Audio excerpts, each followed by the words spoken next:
This week in gaming, more God of War rumors abound. Game Informer is officially back, and Nintendo drops a direct, because this is the Nerd Cave News, and I am one of your hosts, Zach Dykes, joined by my good friend and co-host, Derek Daniel. Derek, how's it going, my man? It's going pretty good, man. So good day today. Beautiful day outside today. So we had some a Switch Direct. Right? It's weird. Again, another WND having a direct for the last hurrah for the OG Switch before they have a direct next Wednesday for the Switch 2. But so got some good gaming news this week. So yeah, I think as we'll get into it here in just a little bit. It just feels like, all right, we're going to get out all of the, like, some big announcements, some really cool things. But it's like, okay, let's get this out of the way so we can just focus on Switch 2 next week. The Switch 2 and everything. So pretty exciting stuff. Guys, let us know how you are down in the comments below. Make sure to hit the like and subscribe button. We're live each and every Thursday at 7 p.m. Central Time. And if you haven't already and you are an anime fan, you definitely want to go check out our latest episode of Eat Sleep Anime, the first of the year. We went live last Saturday, and man, it was a fun time. Go check it out. Derek, I know you have finished Mob Psycho. Yeah, I have. So it was a really good watch. So it was definitely like the action, like finishing season 2 and then watching all through season 3. Finished it last night. Man, let me tell you, it did some things. Like, I'm not going to spoil it for anyone, but that first, because I know Amy alluded to it with Dimple, like that first half of season 3 was set up some things, but it ended on a heart wrencher. But also, we got the course of wait to the very end to have this reveal for Reagan. You know what I mean? To Mob. Yeah. But overall, it was such a very good show. Like for being about middle school angst, for mostly, but also about controlling your powers. Like, it had some really good action scenes. Like, I think after watching the entirety of the show, I think season 2 is my favorite one. Yep. Just because of like the story, like the lead up to it, like just some good arcs before you get to like the final arc of season 2. Especially like the Nogami arc, the Esper who became pretty much like a spirit himself. I was like, bro, it's so good. And I like how, like, after all the characters they introduce, especially in season 3, like the final season, you got to bring in all the characters, but especially like how season 2, they brought season 1 characters back into the fold in different ways, and how season 3 brings back some season 2 characters, like that reveal, like, what was it, the second or third episode from the end from like season 2, like the final boss was like, I'm just like, oh, we're going to be sent to stop. I'm like, what? That's so crazy. Like, so I like the callbacks they have, especially, at the end, like when the final season, like how they wrap everything up, put a bow on it. But yeah, it's a really solid show. Definitely something you should check out. Yeah, I'm glad that you finally watched it, because Mob is one of my favorites, and they handle storytelling and character development so well in that show. And it doesn't feel like you're just watching a battle anime, or it feels like it's just done so well. And Amy brings up, Mob was so good, love the different art styles used, and just everything's great about it. If you watch anime, go check out Mob Psycho. You definitely want to check it out. Just shout out Michael, welcome to the stream, Techo. And what up, Mike? Oh, and a very happy birthday. Today is his birthday. So what? Happy birthday, Michael!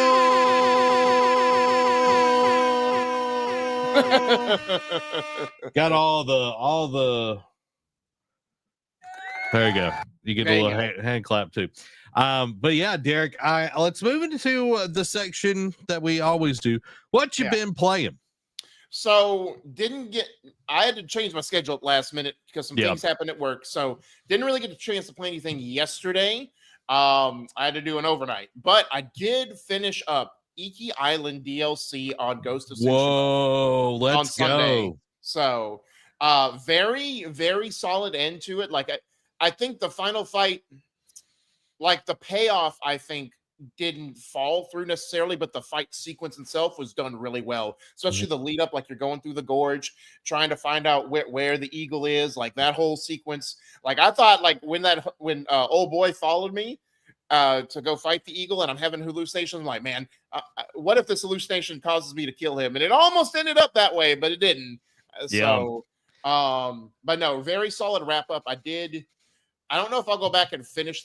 I did everything else. I got all the, I got all the armors. I got all this, like, or the special armors. Did all the other side quests. The only thing I haven't done is the archery challenges, and I don't know if I'll go back and do those. They're really easy though. They are.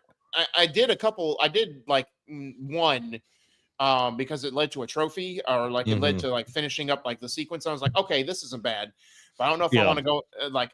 I may go back at some point and like finish in the challenges, but I did wrap up the main story, did all the side, and like it's funny because there's like an epilogue after you can do after the main story.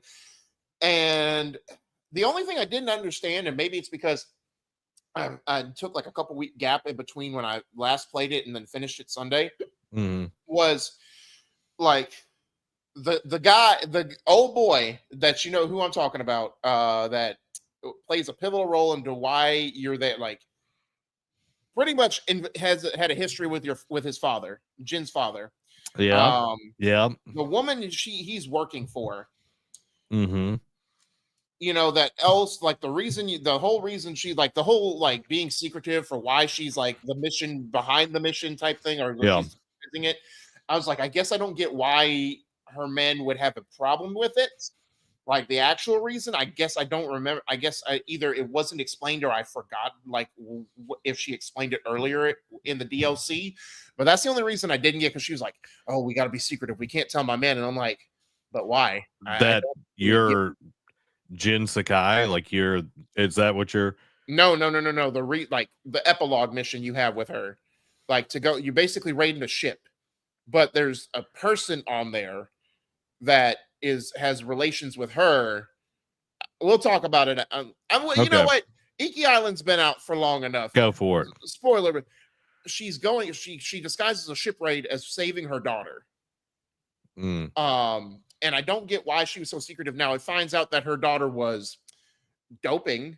So I don't know if that was the reason she had to hide, or what. Oh no, I do. Never mind. I was an idiot because she. I don't know. Now I'm questioning it. I don't know if it's because they caught her doing it when she was part of it and they shunned her, and like her going back to save her would cause her to go back on her word. I forget the whole sequence. Maybe it was explained, but it felt like it wasn't properly explained why it was secretive in the beginning. I think it's like a shame thing, and then it also shows weakness as the leader of that group and everything. Yeah. But it has been a very long time since I played it. Right. But I loved Iki Island. I think it was very like you having to face the person and work with the person that killed your father. Correct. Dude, was not expecting that. And when that mission, when Jin has that realization, and it's like before he even showed the flashback, when he said that, I'm like, oh crap.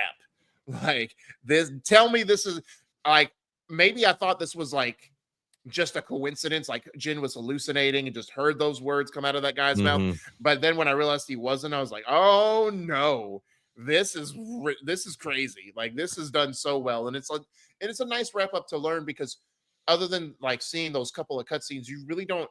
The main game is about his relationship with his uncle. So you really don't know too much about what his relationship was with his father, but this DLC did a very good job of showing that and explaining that and understanding that Jin is basically on the path to become his own man. Like, yeah, he wanted a relationship with his father, but he realizes it was a tool. It was pretty much like the way his uncle raised him was better for Jin as a person, to get to this point. Yeah, and I think the storytelling and the character development that happens in the DLC, like if you have not played Iki Island, you're doing a disservice to yourself. Like it's so flipping amazing. And I love I feel like there's like bigger battles. Like in this one, and having some different weapons that allow you to have those bigger battles and not get overwhelmed, I Mm-hmm. thought was very interesting as well. So loved Iki Island. I'm glad you finally played it, Derek, and have Yeah. experienced it. For me, I played Kingdom Come Deliverance 2. Oh, okay. I I forgot. did I talk about that last week? No, I played it on the weekend. We talked about Yeah. it before You, Eat Sleep but Anime. yeah, about to say, yeah, you told me about it before. Yeah, before Eat Sleep Anime. So I got this, shout out to our one of our viewers, Jacob. He gifted me on Steam Kingdom Come Deliverance 2, and Mm-hmm. Friday night I just sat down and I played a little bit of it, and very interesting game.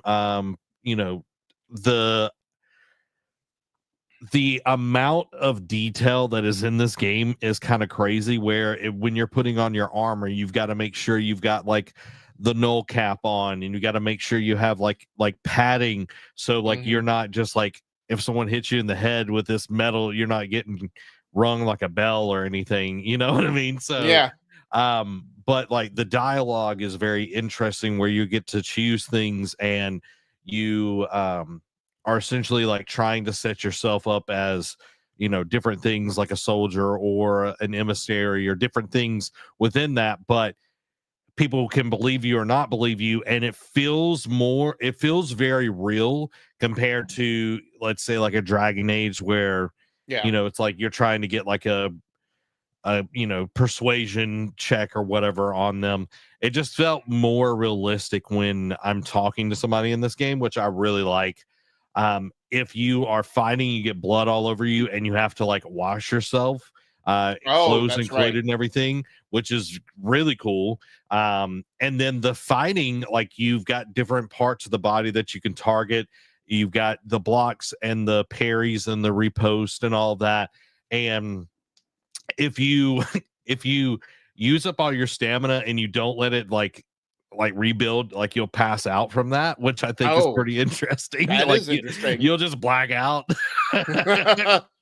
But like, I remember this little point where, I'm not going to spoil anything, but if I didn't like wash my character, I would have had blood and mud all over me, and I would have been like called out for that by these people Mm-hmm. that were hunting me.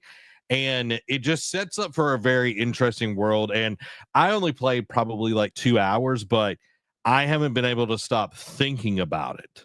Mm. So that tells me a lot of what I've been thinking about the game. Another game that I've been playing a good amount of is Solo Leveling Arise. Mm. And I played some on Tuesday stream, but I played some more last night. And Derek, Mm-hmm. my Genu is freaking beast mode, and I have now unlocked um Chaheen, or however you say her name, the sword dancer. Do you know who that is? No, I haven't watched any of season 2 yet, bro. You watched episode 1. She's the blonde She haired. wasn't introduced in season or episode 1. She was introduced in season 1, actually. She's the Okay. blonde haired S rank hunter. Okay. Mr. Song is like her Just sword teacher. go ahead, get to Anyway, the point. so I got her, and I got the leader of the White Tiger Guild. Um, Okay. so I unlocked them. So now I have 2 S tier hunters on my squad and everything. And dude, just trucking through people. Just trucking through people. I was So trucking it's through anime people accurate, already. is what you're saying. Oh yeah, dude, I'm literally like 20,000 like power level above anything that like I'm going Jeez against right now. Louise. but Derek, even though I'm that high up, I'm fighting Egress, Oh God. tearing me up, dude. I bet. Absolutely destroying me. But now that like I played it with, I had Mr. Song, Joe He, and I had Jin Chul, I think is his name. He's like the Hunters Association. He's got blonde hair. Like, he comes to Gino when he like reawakens in the hospital or whatever. I vaguely remember him. Anyway, Vaguely. you see more as the show Yeah. goes on. I had him, and dude, I was getting wrecked. Now that I have the S tiers, I should be able to easily beat him. But dude, I'm like 20,000 over that, and Icarus is just wiping the floor with me, and I'm like, all right, I see you, boss. I see you, boss. I'm gonna need you to like lay down though, because I need to move on. I need to Right. get my shadow army. You know what I mean? So I've been enjoying it. It's been a lot of fun. Dan, hope you're doing well. Amy says Derek is externally processing. Yeah, that's why we're here.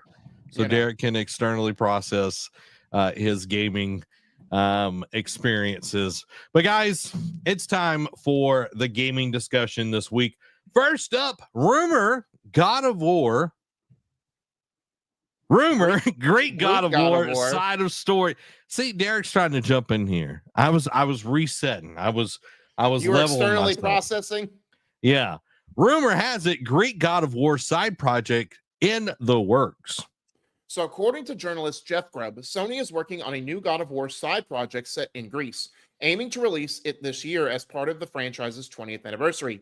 Grubb clarified on Blue Sky that this is not a remastered collection as previously rumored, but an entirely new story. He added that while nothing God of War related was planned for the recent state of play, something may be revealed during the anniversary celebration. So far, Sony's anniversary efforts have been modest, limited to merchandise and a free God of War Ragnarok update with new skins, leaving fans disappointed and hoping for more substantial content. So again, this is like more news. Like it's not new. It's not just the first time we're hearing about it. We've heard different things like a new God of War coming, and like it was supposedly originally it was going to be a new mythology. Then they backtracked and said no, they were going back to Greece, and now this is a side story. Like, I don't know if the first question should be a new side project or versus a remastered collection is the right move. But so my first thought is cool. We're going back to Greece. You know, as keep Chris Judge as the voice actor. In my opinion, like no offense to the original, but Chris Judge just does Kratos on a different level, in my opinion. What would be the right move? I don't want to say concerned is the right, because the first the concern was the first thought that popped in my mind when I read this, and I'll get to it in a minute. What is the right move here? Do you think it is just something completely? Because do you think it's going to be more along the lines of Ascension, like that kind of side story? Because that's the one that concerns me, because we know how Ascension did not hit with everybody and the fans, regardless of the terrible multiplayer that it had. Or do you think, because I've heard rumors, it's like, what if this is a 2.5D? Like when they say side story, they literally mean side story. You know what I mean? Like more of like a platforming type of God of War game, like something different, like a different, not genre, but just a different style of God of War. Like what are your thoughts? So more like, I just want to clarify. So more like Prince of Persia: Lost Crown. Yeah. Is what you're okay. Yeah. Okay. It would be interesting to see that, since we haven't, like, we've gotten like the side scroller esque in the original 3 God of Wars. It had its levels and moments. Yeah. I don't think it can lend itself to it. If they do it really well, kind of like Lost Crown, it could be very interesting. But I know we talked about this like a month or so ago, where it was like, oh, this is going to be the next big entry into the series, and now it's like, oh, well, it's actually going to be a side story, which kind of alleviates some of my worries, actually, just going to be honest, because it's like, all right, how much juice is left in the tank on the Greek side of things? Yeah, I don't think there's a lot when you really think about it, because you have Ascension, Ghosts of Sparta, Chains of Olympus, and then 1, 2, and 3, and it's like there's not a lot left to really explore on that side. And I think we did a pretty good job, which everybody can go check out what we think could be used in that. But when you think about it, it's like, okay, is this, side scroller, he's fighting some minor deity or something like that? Yeah. Whatever. Like, I just don't know what it could necessarily be. Maybe it's another Valhalla kind of thing where maybe it's doing kind of the roguelike where he's going through these different things. maybe fighting the bosses from those original games or something like that. Yeah, Like if it's a smaller thing, that's fine too. But I don't, I don't know. I need a little bit more to go off on this because right. I just really don't see them putting anything out, to be honest. Now we'll get to that in a second. My next question, because this just popped in my head, is: do you think it is possible? Just because now, and yeah, just because we got a tease of this or a taste of it in Ragnarok, do you think that they'll do this and Kratos could be in the background, but will play as an entirely different character, like maybe a character known in that Greek universe, depending on what time period, like which part of the trilogy they put you Mm. in. But you think it could be less Kratos and more of a new character altogether? I think they have to handle that with care. Yeah, Because not really many side characters stand out in my mind they mostly from just die. yeah, they mostly die. Yeah, I don't really know who could be that side character for them in that original trilogy because Yeah, again, most people just died in that yeah. trilogy. I don't Um know. The only thing I could think of is they just introduced an entirely new character for that game. but it wouldn't make sense. You know what I mean? Like it It wouldn't be wouldn't. God of War then because it's Yeah, it's so tied to Kratos as the story. And I know like Atreus Atreus. did like grew on you and like being able to play as him in Ragnarok and everything and having his own missions by himself and everything. I think was cool and I think it sets up for, more longevity down the road for the Hmm. series. But with this going backwards, I just don't understand what they could do necessarily without, all I of don't that. know if I don't know if It's funny you bring that up because um, this is a wild theory. I don't know. I don't at the if done right, it could work. But I don't necessarily know if I want this to be the thing. What if Atreus like stumbles upon some like ancient Greek artifact and wanted to learn, like this is post Ragnarok, wanted to Mm. see because he kept getting told stories about all the things his dad did when he was in Greece. What if he finds like some type of time portal and goes to that time period just to kind of witness and like is like living out the moments like where his dad is like destroying Greece essentially and killing all the gods? Are you talking about Atreides or Atreus. Atreus? I don't know why I'm saying I Atreides. don't know. I think it's because of the book that I'm reading right now. But Oh, um maybe, but like it would be more of a passive thing, and we've already seen all of that. right. And that's the shot in the dark, but that was just like Mm, one random theory I saw thrown out there, and I'm like, I don't know. Like, it would be cool. It'd be different. It would be a different take, or it'd be a different perspective, seeing all this happen rather than causing the chaos. At the mm, same time, I don't know if that's what I want either. yeah. So, I'm not asking for that. I think the story that we posed on, a few weeks ago, I yeah, think that would be the better way to go about yeah, it. agreed. But I know Christopher. I know you brought up Christopher Judd as being Kratos moving forward and Hmm. everything. But I know he made a specific point to not do the old Kratos voice because of Oh, his like he respects Terrence Carson, I think the so. Yeah, original voice actor of Kratos. Like he was like, I respect him. He established this character and everything, and yeah, I'm doing something different, but I didn't want to, put myself in his position. You know what I mean? That's why right. the old Kratos doesn't talk in Ragnarok Yeah, that's true. and Valhalla. Oh yeah, So, yeah. but I don't know. I think this again, like I said, alleviates some of the issues that I have, like going back to Greece, where we're not like moving forward with with the story. Like we've been kind of led to believe that we're going to be getting. If this is kind of a Valhalla between Valhalla and like a Miles Morales, I'm fine with that. Yeah.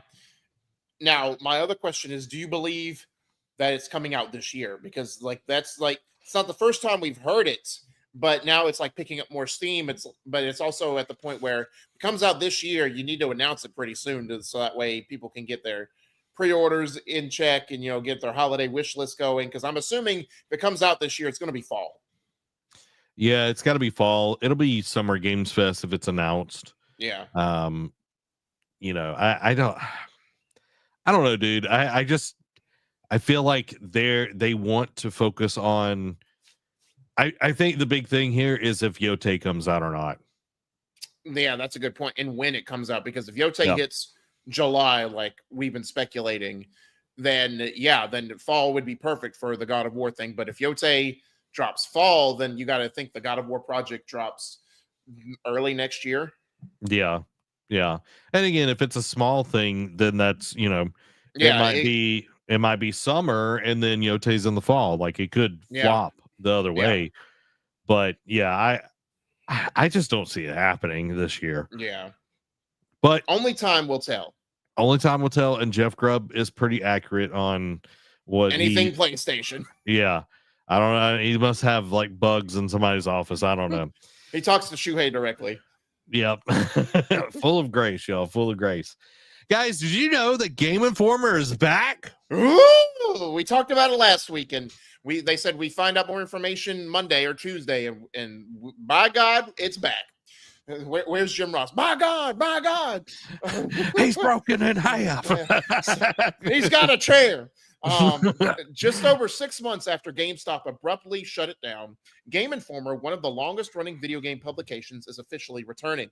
The entire editorial staff is coming back, and the magazine is being revived under new ownership by Gunzilla Games, a developer and publisher known for the Battle Royale shooter Off the Grid and its blockchain platform GunZ. In a letter published on the relaunched Game Informer site, editor-in-chief Matt Miller revealed that Gunzilla acquired the brand and has committed to editorial independence.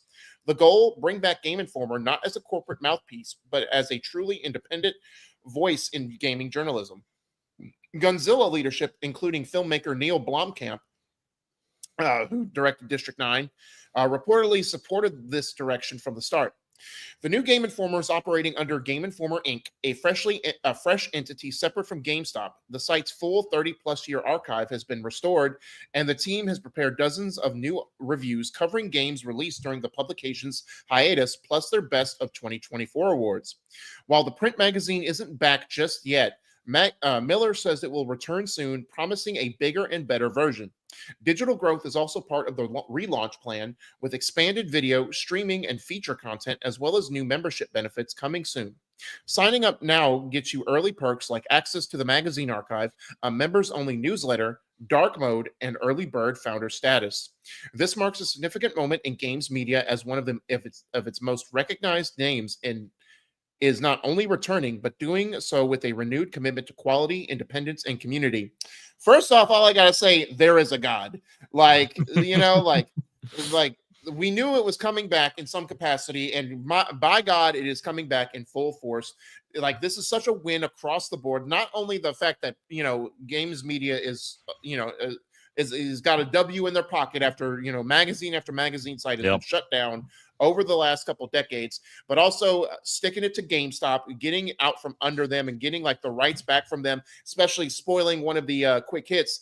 GameStop said yesterday they're shutting down a bunch of stores and investing in Bitcoin. So they getting the rights to solely own that was huge. We'll get to the publisher that's owning them in just a second, because I do have slight concerns about that. But also coming back to having their own independence, bringing back their video game magazine archive is huge. Now, yes, obviously being independent, they have to do it on their own, and putting it behind a paywall, they have to keep the lights on somehow. It's the day and age of this, like, Patreon, we advertise, monetization as well, but still the fact that they're offering these features and these early bird statuses and keeping their games archived, and even considering bringing the print media back. Now, to that capacity, I'm not really sure. Like, I think it's there for the physical. I think it's a good move for the physical collectors, but I don't know how deep they should go with it. Like, I think they should just keep the digital archives their main focal point. But again, them coming back, and especially getting like pretty much the entire staff back was huge, because you got to imagine 6 months. A lot of people have probably had, maybe a lot of them were freelancing, just going from job to job, but you had to think some of them had full-time jobs lined up. And the fact that gets the majority of them back out of that was huge, because that's pretty much what, like, this is pretty much, I think, the core staff that was there when it shut down. Yeah. Well, they were running on a small crew at the end Right. and everything. I do love that they're doing, reviews and everything during the 6 months that they were gone and Right. doing And their best of best. 20 awards. Like, that's huge too. Yeah, that to me says, one, that we're back, baby. Yeah, we Two, back. that we love video games and we want to talk about the stuff that we were not able to talk about Mhm. during that 6 months. We will not be silenced. Yeah, that is huge, and that is such a big win for the games and like journal industry. Mhm. And I'm thrilled. I like this is finally happening. Like we had this, that, and the other. It might come back, and then Mhm. the rumors of, oh well, they're thinking about doing this, and now it's official that they're coming back, and it's going to be bigger and better.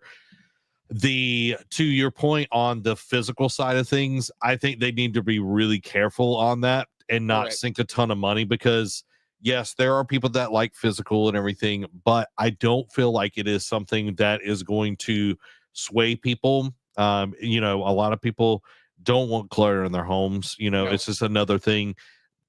Being a place where people can go and get great games media and that their Mhm. reviews are on par with what people get for free on other sites. And I don't know like Correct. how much is going to be free on their website or Right. whatever. Is it just kind of the news, regular stuff? Is that going to be kind of driving a lot of the traffic? And then their bigger pieces, is that going to be behind the paywall? I'm not Right. sure. Only time will kind of tell what we're going to be getting with this. But having the 30 plus years of archives, I think is phenomenal. Cor- And I'm super excited for them. Let's jump into Gunzilla being the owner Yeah. though, and them being Yeah. game publisher. And I know they said in here that they are committed to editorial independence. Right. What happens when they review a Gunzilla game, though?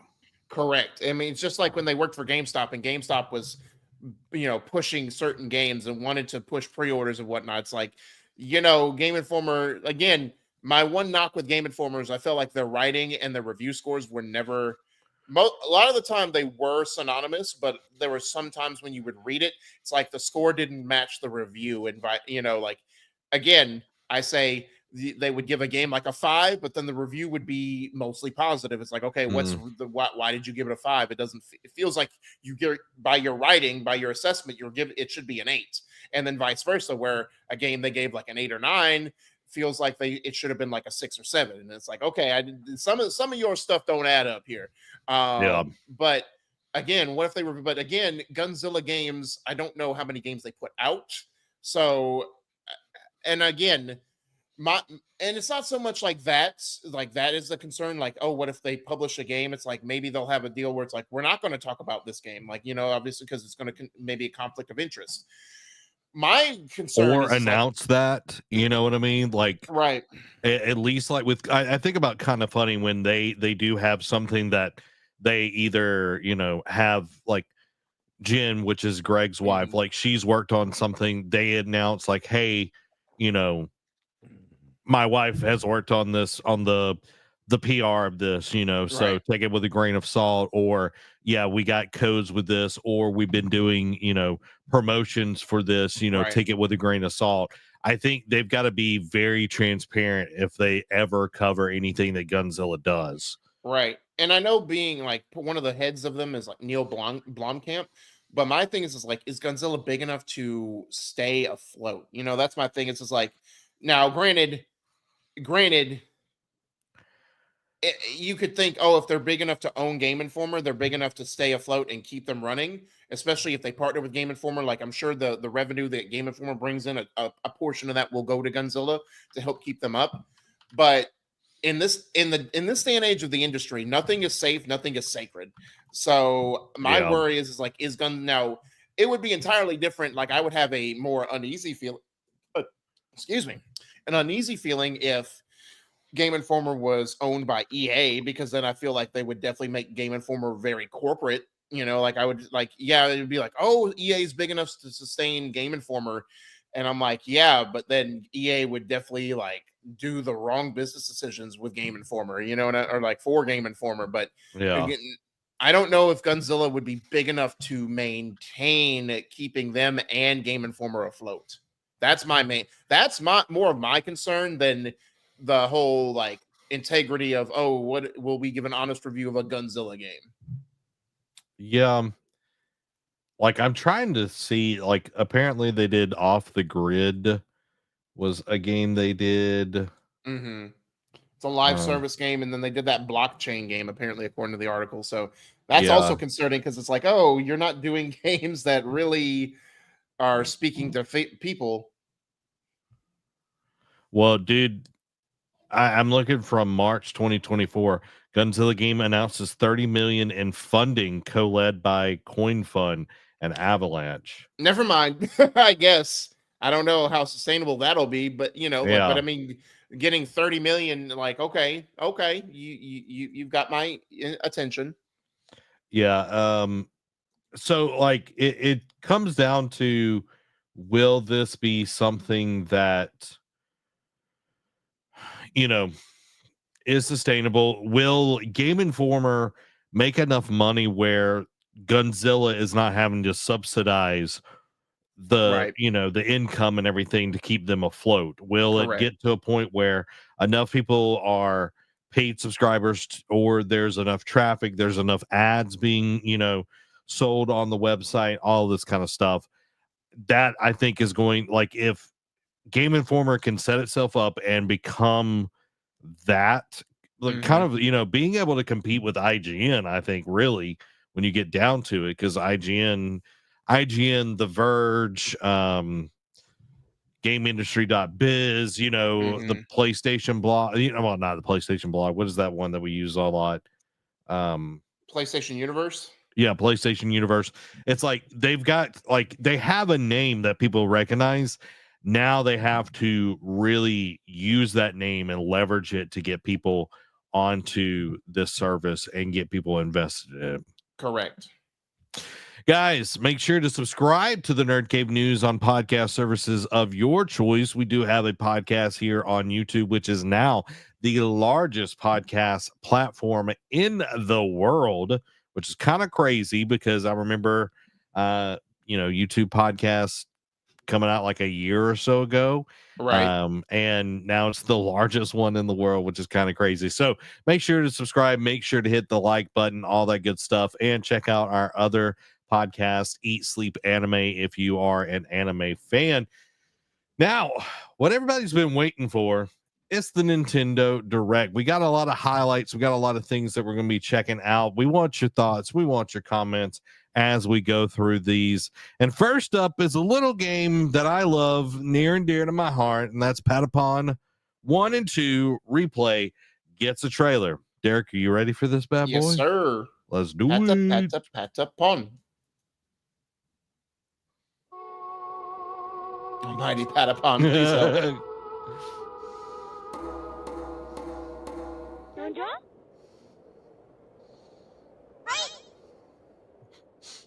Hey, listen.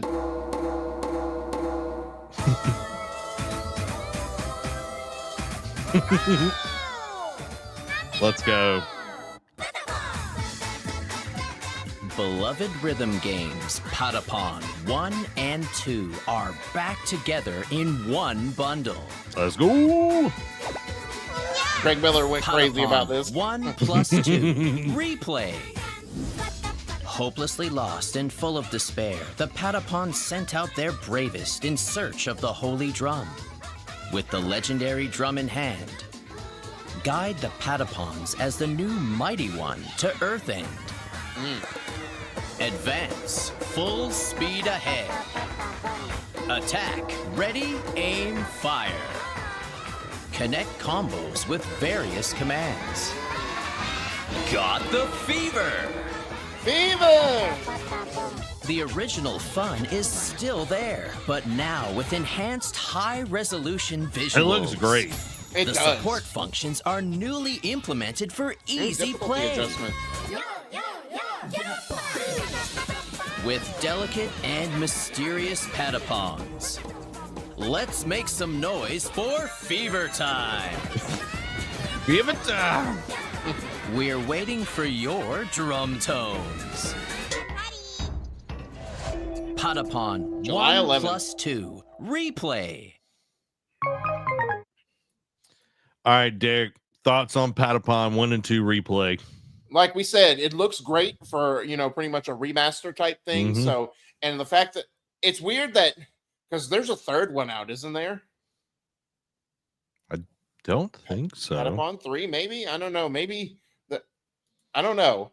Feel like a 3, but anyway, getting both of them on the Switch it just makes sense because they were such a hit on the PSP. No, you're all right. There's Oh, okay. Patapon 3. Got a 9 out of 10 on IGN.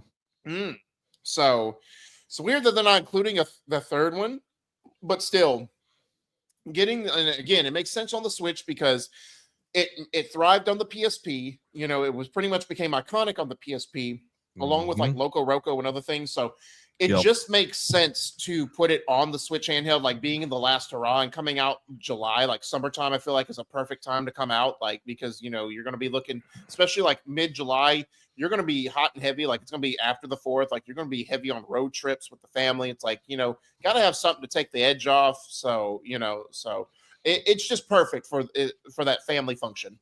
Yeah, I'm down for it. Can't wait to play it on my Switch. And then eventually my Switch too. Yeah, which we'll find out more next week. Now, this one I think is the biggest announcement, in my opinion, is the virtual game card. So let's check out this trailer. Yeah, I want to check this out because I haven't seen anything on it. With game cards, you can put a game featuring Mario in this Nintendo Switch system and a Legend of Zelda game in this one, freely inserting the games you have on hand into any system you want. But what if digital games could be as flexible and convenient as game cards? Okay. Well, here's what we came up with. Introducing the virtual game card. In the future, virtual game cards can be used for digital games.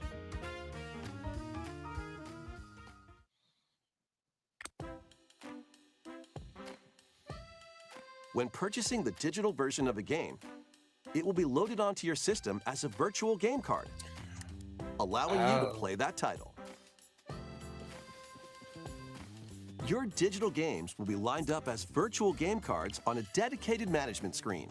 So is this like Here, cloud? you can load and eject your virtual game cards and manage which games you can play on your system.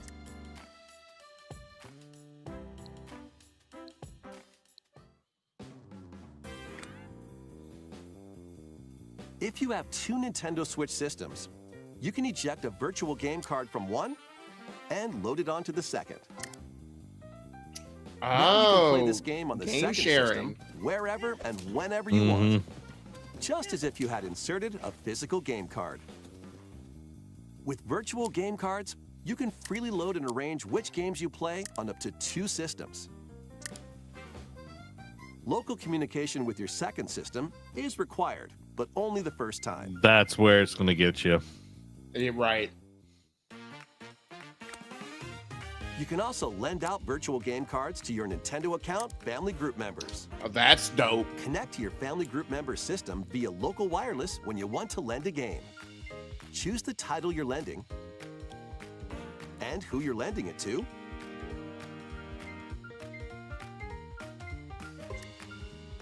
It's like the Pokemon trading system back in the day. Now play on their own system. You can only lend one game at a time to a particular person. Games can be lent out for 2 weeks, after which they will automatically return to you. Making digital games even easier to use. Virtual game card. All right, Derek. So my question, just for more clarity, is this essentially, because just to understand the difference from just being like, obviously the sharing and the all that is nice, but like owning, like making a digital card and putting it on your system, is that pretty much the essential, like what Game Pass, like instead of downloading it, you're just streaming it right away, like on Game No, Pass? you're still downloading the game. So Okay. this is not a cloud-based thing. This is just Okay. allowing you to swap games between your consoles. Okay, so this, it's pretty much the shareability, because they Yeah. were making it sound like, oh, it'll be easier for your digital, like to play your digital games. I'm like, it's the same thing, but the sharing part, okay, like that's the core of it. Okay, that makes better sense to me. That's huge. Now, my thing is like, okay, like yes, that, like we said, that's where they get you, is like, oh, share, like pairing it with the system and whatnot, and you only have to do it once. Um, so the whole sharing with your family thing. So let's say they share a game, like you say, hey, really like this, maybe you should check it out. And I know you get a 2-week trial essentially before they Mhm. it's gifted back to you in your digital, system. My thing is like, okay, I lent you this game. Do I still keep a copy on my system? So what if I wanted to get it back? Like, basically I have to wait for you to send it to me back, or No, tell you. 14 days and then it's back in your library. But what if I want it back before the 14 days? That's my thing. Then they can send it back to you. Okay. So, Yeah. okay. So, It's essentially literally like someone puts in the game card into their Switch, yeah. and then you're like, hey, can I actually see that back? It's them taking it back out and putting it back in your Switch. Okay. That's essentially So, what it's like. so it is a genius. So it's not for me. I feel like that's a little too much in my opinion for me but then again, I just rather game share and just be done with it instead of having to do all that rigmarole. But Yeah. like how we do it on PlayStation. Mhm. But um I think it's a genius move, because not only are you letting your friends and family, like it's pretty much like like a 2-week game trial. Like Yeah. if you share, like if you're one of the ones that pairs two Switches together, like you and your best friend, and your best friend's on the fence about getting it, you've already bought it, just like gift it to them for like 2 weeks or whatever, and be like, hey, here you go. Then they can make their own decisions, like, okay, let me buy it now or just wait later till I have the funds, or it goes on a sale, what have you. um I think it's dope. Like I think in the grand scheme of things, like especially because Nintendo's all about like family and gaming together and whatnot, I think this is a genius idea for people who want to give. Especially Nintendo knows their own market. Like obviously they since the Switch era, they've been better about putting games on discount, especially on the digital Mhm. market, because before once a game came out, it was staying at $60. It was not going down Yeah. for anything.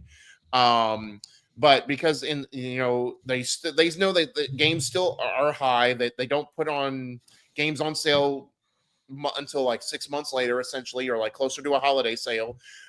This is a good way to like say, hey, spend with your wallet wisely, like like, hey, give it a try out. So I think it's a genius move by them. Yeah, I think I just want to clarify so everybody understands.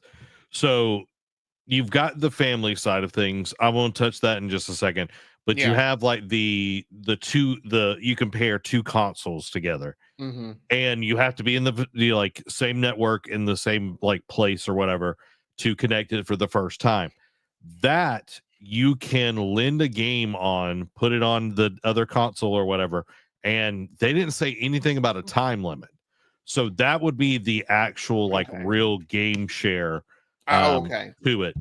You wouldn't be able to play it until that person moved it back over to your console. Okay. The family one is the one where you have to be like on the same network every time you share it though. Okay. So it is different on that. And that's the 14-day one is where Okay. you share it to a family account. Not sure how to set up a family account. You have to go YouTube all of that kind of stuff Yeah. on that, but that is the difference between the two. I think this is their way to limit people kind of abusing the system, like game Yeah. share and everything, because both of us can play the same game at the same time on PlayStation, Correct. which is great, which is nice. And, but Nintendo, this is their way of doing it, and I'm surprised that they're actually doing it, because when you think about it, like I don't know if you remember B or not, but she had to buy multiple Animal Crossings because like once you start an Animal Crossing, your account is locked to that card. True. And that system and everything. So this is a way to be able to play Animal Crossing but not be tied down as much and everything. So I think it's interesting. But I do want to hit Dan's comments here. I'm not really sold on the virtual game card yet, especially since I still mostly buy for physical for console games. I don't think this is like making up for the physical. Like if you're a physical buyer, keep buying physical. This is just their way to finally Appeal get into to the digital market. Yeah, that's their way to finally address the game share side of things that Xbox and PlayStation has been doing since PlayStation 4 and Xbox One. So I it's definitely a license thing, like Dan is saying here. Is essentially you're saying, hey, you have the rights to this license, you know, now.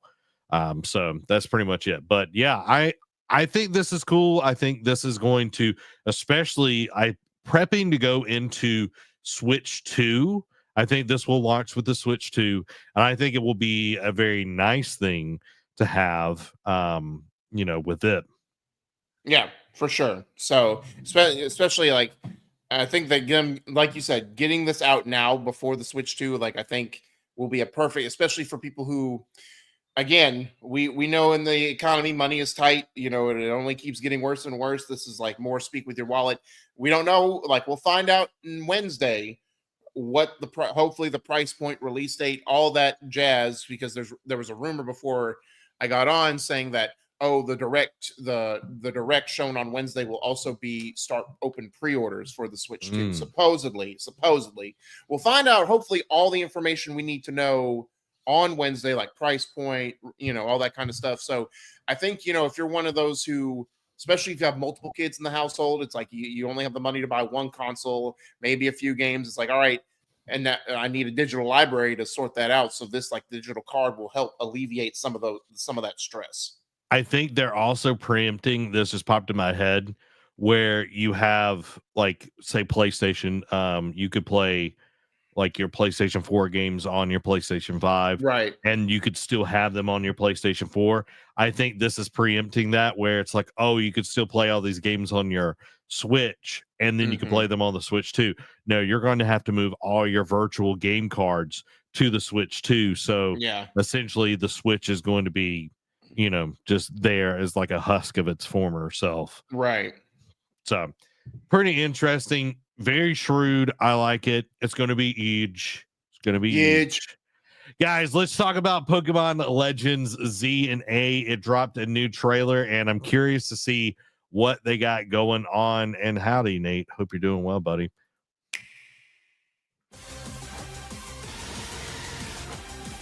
It's a Pokemans. Look like the Batwing there for a second. I That's know. Batman.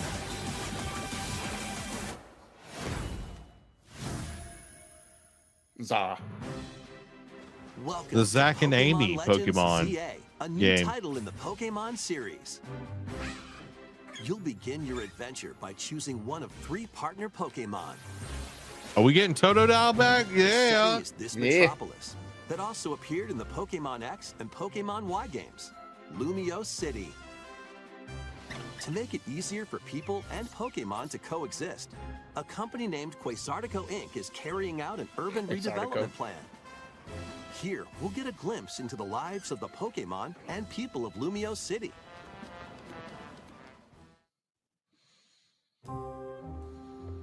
Scattered all over town are wild zones. Okay. These areas are special environments where wild Pokemon can live comfortably, even within the city. Pretty much the safari. I'm gonna go in there and beat him up.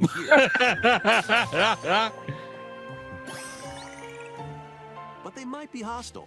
If you sense trouble, Oh boy. get to safety. So this is There are Arceus Pokemon in that. live outside Yeah. wild zones too. Some of them can even be found on rooftops. Boy, you should Get off throw my that roof. Pokeball. Pokemon Oh. live easygoing lives in Lumio City. But when night falls, Uh-oh. the city's aura transforms. Highly skilled trainers are invited to participate in a tournament, the ZA Royale. Trainers await in battle zones. Okay. It's their If you're version of spotted, they'll clubbing. challenge you to battle. Yeah. Strike first before being seen, and you'll land a surprise attack. Oh. During battles, using a super effective move at the right moment is key. And with Mega Evolution, some Pokemon can power up even more. They can go with There you Super Saiyan over here. You'll start at rank Z and work your way up to rank A. Come on. Z to Trainers A. who reach the top are said to have a wish granted. Rotoms. Day and night are two sides to Lumio City. It seems there are even more secrets waiting to be uncovered. What will you find on your adventure? Pokemon Legends ZA launches on Nintendo Switch later this year. I'm sure it's going to be like a it's going to be on Switch and Switch 2. Oh yeah. You got to think a lot of these titles being announced now are going to be both. Yeah. So Thoughts on ZA. looks intriguing. I like the whole different dynamics that the zones bring for day and night. You know, Mm-hmm. I wonder. Obviously, they didn't allude to like it seems like okay, exploration during the day, fight at night. But it's like, what is the core story going to be like? Of course, they tease it at the end. It's like, oh, there's more mysteries to be solved, blah blah blah. But you know, like even in Arceus, there was a route, there was a story, there was a golden path that you wanted to follow. You know, to keep exploring, keep doing your thing. This one, it just seems like, all right, explore, capture Pokemon during the day, and then like fight it out like to gain ranks at night. So I wonder if there's going to be more meat to these bones. Obviously, coming later this year, we'll see more on it. I'm sure.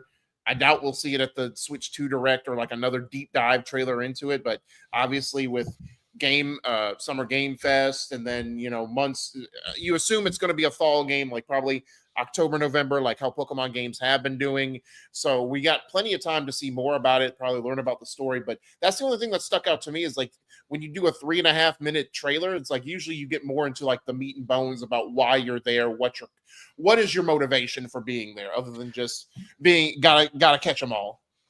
Yeah, like I think Pokemon Company is pretty good about putting out like specific videos and doing their own kind of directs and everything of what the next game is going to be. So I think in the next 3 months we'll get something like that that'll go a little bit deeper on what the story is, like who's the Team Rocket in this Right. world type deal. But I think the big thing is like, oh, if you get all the way to the top, you get a wish granted. I think that's the thing. It's like, hey, can I wish for unlimited pepperoni pizzas? Like, what is the wish? Right. And I mean, it's also like thinking about it too, because thinking about the Arceus, they had 3 different branching stories. Like, of course, there was the main one, but then there's like, oh, what is I forget what the evolution mechanic was, Gigantamax, I think it was, or something along those lines. You're thinking of X and Y. Oh, X and or not Arceus. Okay. Yeah, you're thinking Scarlet and Violet. Or whatever. Okay. Sorry, but still, like in Scarlet and Violet, there was like 3 different branching stories. Like maybe the climb the ranks to get your wish is one of them, so maybe it'll have multiple different objectives for you to do. So this is probably just the first one. This is more about the city itself, like just laying the foundation and some of the mechanics that you'll be able to do. So I think you are right. They do kind of separate it into multiple different trailers to get to piecemeal it together. But yeah, no, it looks fun.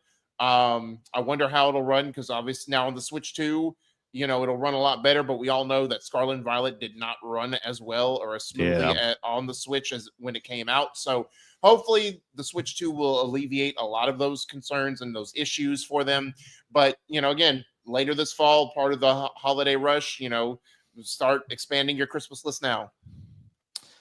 Well, only time will tell for that. And we've got one last trailer, everybody. Yeah. Metroid Prime 4 Beyond gets a new trailer, and I'm curious if it's going to make me excited or about this. So let's see.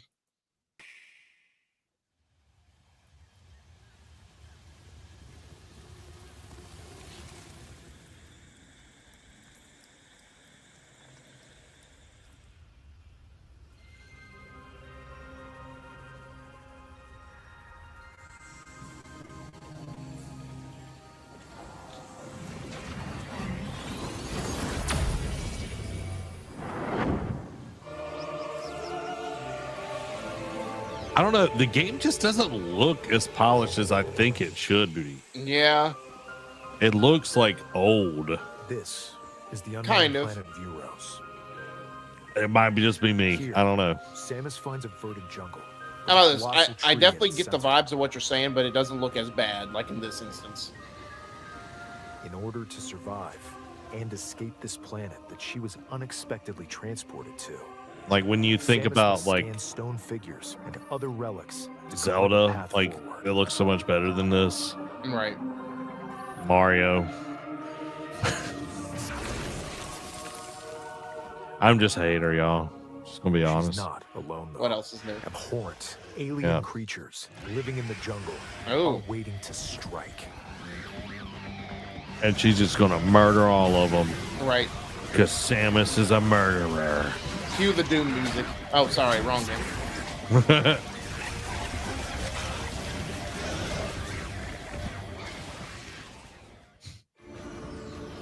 As she explores the planet, Samus is granted mysterious and ancient powers. Psychic abilities. Okay. These powers allow Samus to operate Mob Psycho and open doors. They also allow her to control the trajectory of her beams with the power of her mind. That's going to be annoying. But why were these powers bestowed upon Samus?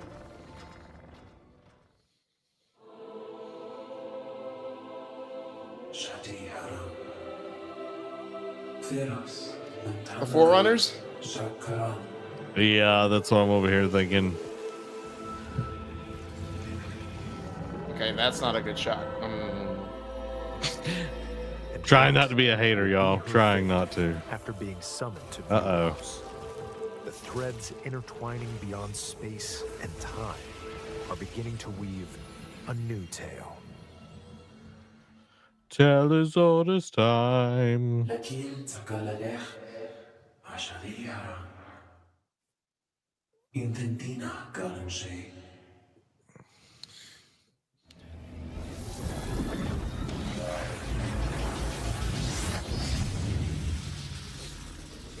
that a red suit?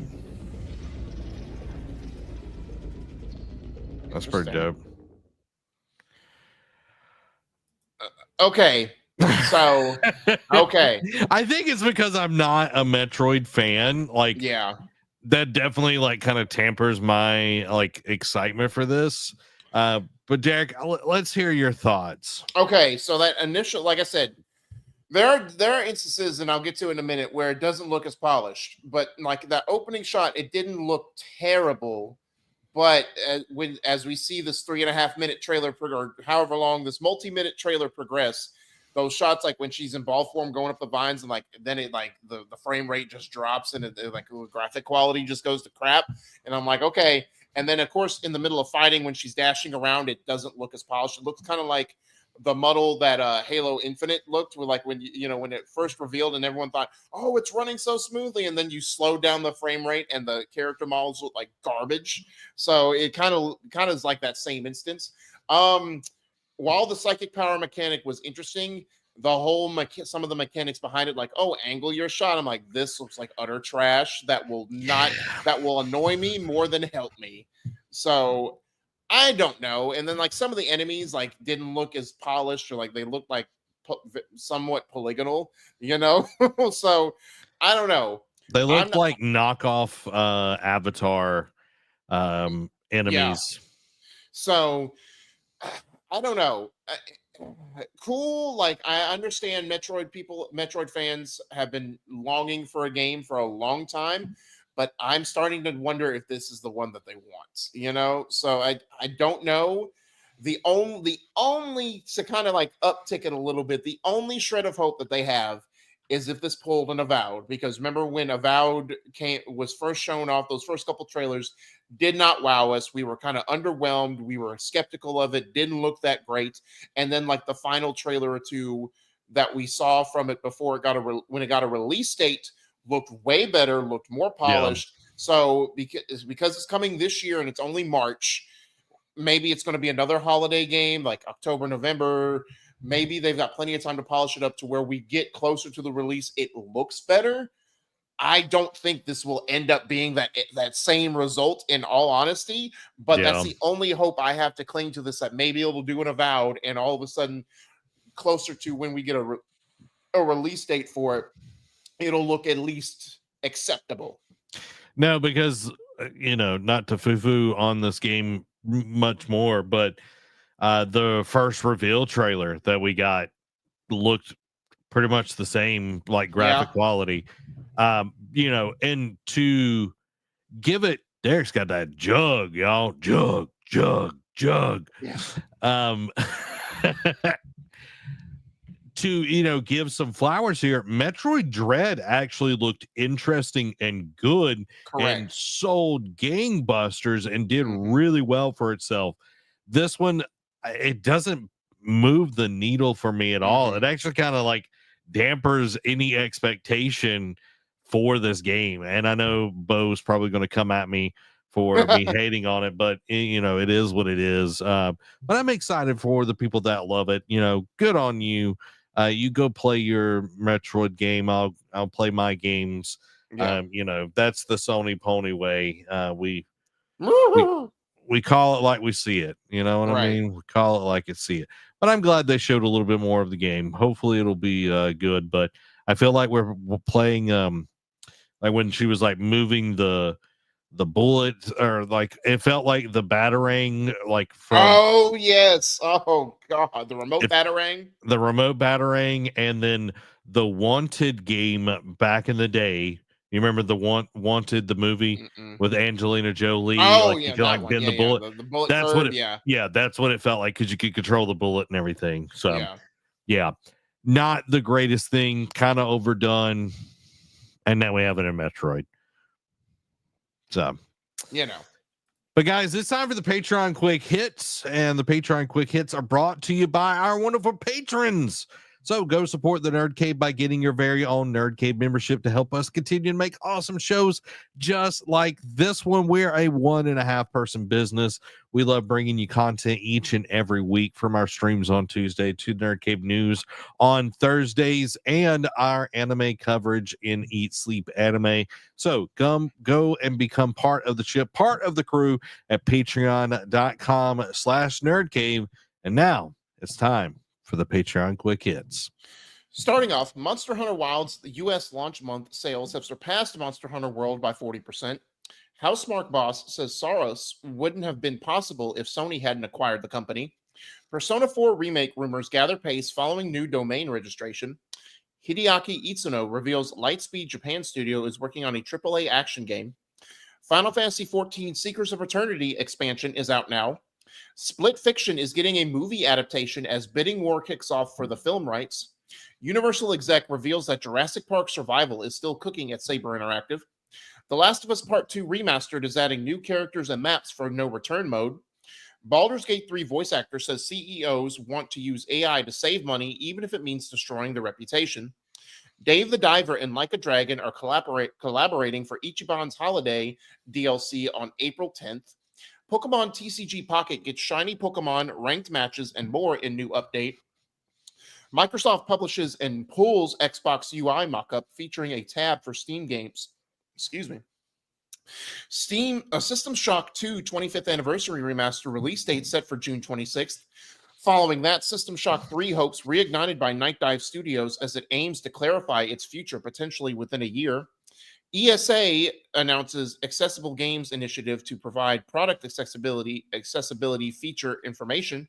Jack Black was originally going to play a talking pig in the Minecraft movie. Tony Hawk's Pro Skater 3+4 remaster will reportedly feature Bam Margera after all. Indiana Jones and the Great Circle PS5 release date has been confirmed for April 17th. Assassin's Creed Shadows has now eclipsed 2 million players. Following that, Shadows is reportedly Ubisoft's second biggest launch ever. 1 year later, Helldivers 2 players fear a return to Malevolent Creek is on the way. Dune Awakening dev says its release date is the full launch, and while there's no subscription, there will be optional DLCs. Mojang rules out possibility of a Minecraft 2. Following that, Mojang won't use generative AI as Minecraft is all about creativity and creating. Dragon Age The Veilguard gets surprise free weapon DLC after months without an update. WB was reportedly working on a Mario Kart-like racer with WB characters, so a la Multiverses being a Smash clone. Yeah. The games business, a new B2B games publication announced from Chris String and Jeff Keighley. Pacific Drive Endless Expeditions update, dated for April 3rd, will include extra maps, suspended run, and more. Killzone series composer feels a remastered trilogy would prove successful, but isn't sure about a new entry. Major publishers reportedly prepared to shift release dates to avoid GTA 6. Vampire the Masquerade Bloodlines 2 release pushed to October. The Witcher 4 is not going to be released until after 2026, says CD Projekt Red. Following that, Naughty Dog's Intergalactic The Heretic Prophet reportedly isn't coming out until 2027 at the earliest. There's no minimap in Clair Obscur Expedition 33 as the team wants to preserve the game's sense of discovery. Liza P. director says Overture DLC isn't connected to the base game's massive final cutscene reveal. The Last of Us showrunner wants Nick Offerman to voice Wario in the Super Mario Bros. Movie sequel. No Man's Sky Relics update allows you to unearth hundreds of unique bones and assemble skeletons. PS Plus free games for April have been revealed.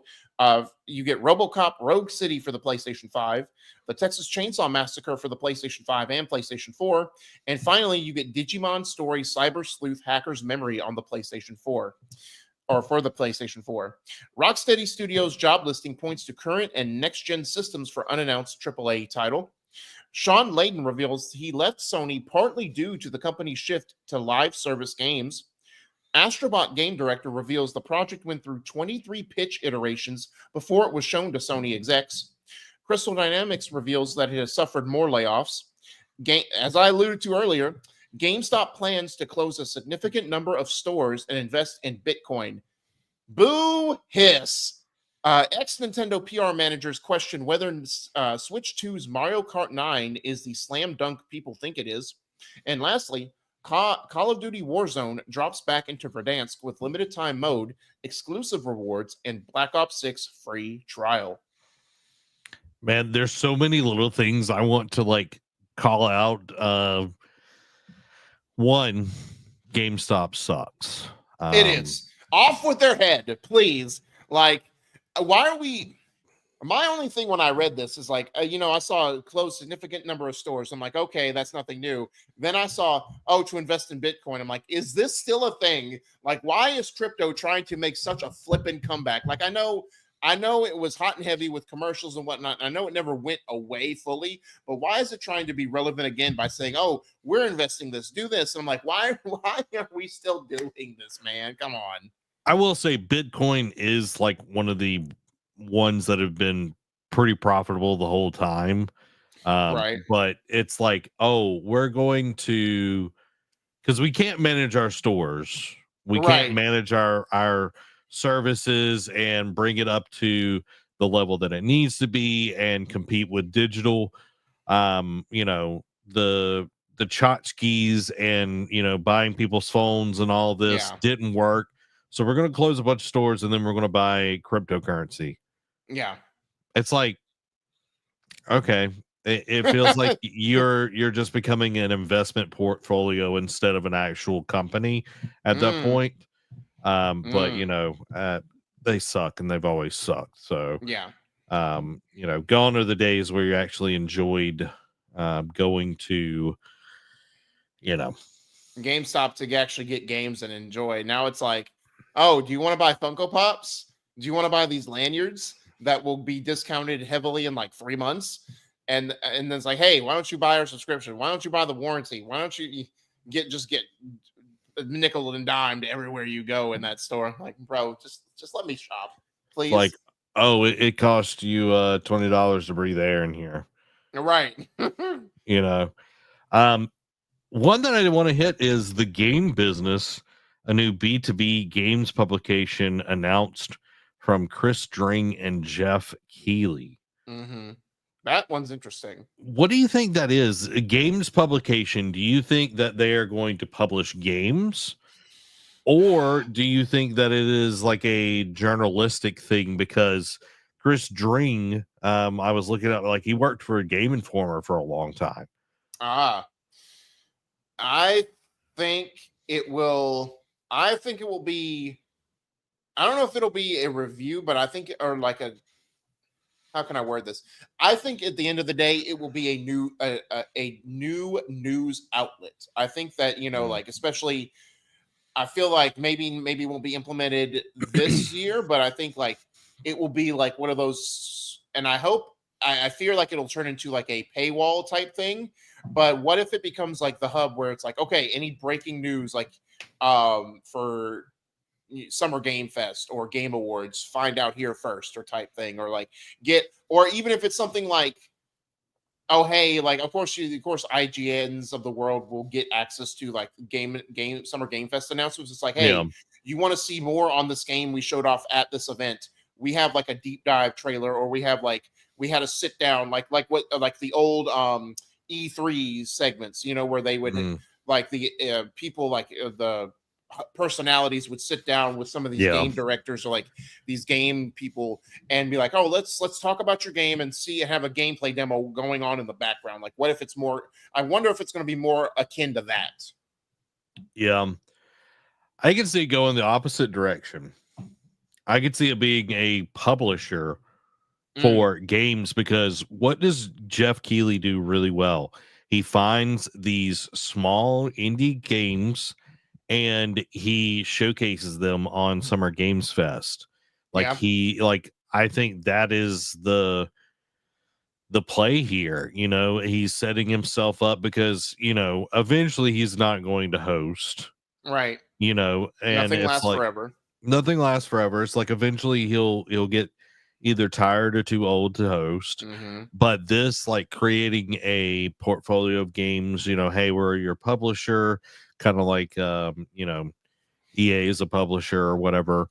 It's like that, being able to showcase, and this could be interesting going into like Summer Games Fest, is like, oh, well, this is the games business is publishing this game. And it's like, do they take over the show? You know what I mean? Like, right. How is that handled and everything? But I think for him, that would be a good play, because he's been part of the industry for a very, very long time. Right. He's got tons of connections, and what indie developer wouldn't want to work with somebody that has the ability to put their game like out there on blast, because people respect Jeff Keighley. True. Or here's another idea. It's option C. Could be both. Like, Jeff Keighley could be running the publication side, and Dring could be running the news side of it. Like, it could be a 2-in-1 type thing. Yeah. So where and it could coincide where it's like Keighley finds these hidden gems and like showcases them, and Dring does the write-ups, does the demos, like all that kind of stuff. So they could collab in harmony too. So I could also see that aspect being an option.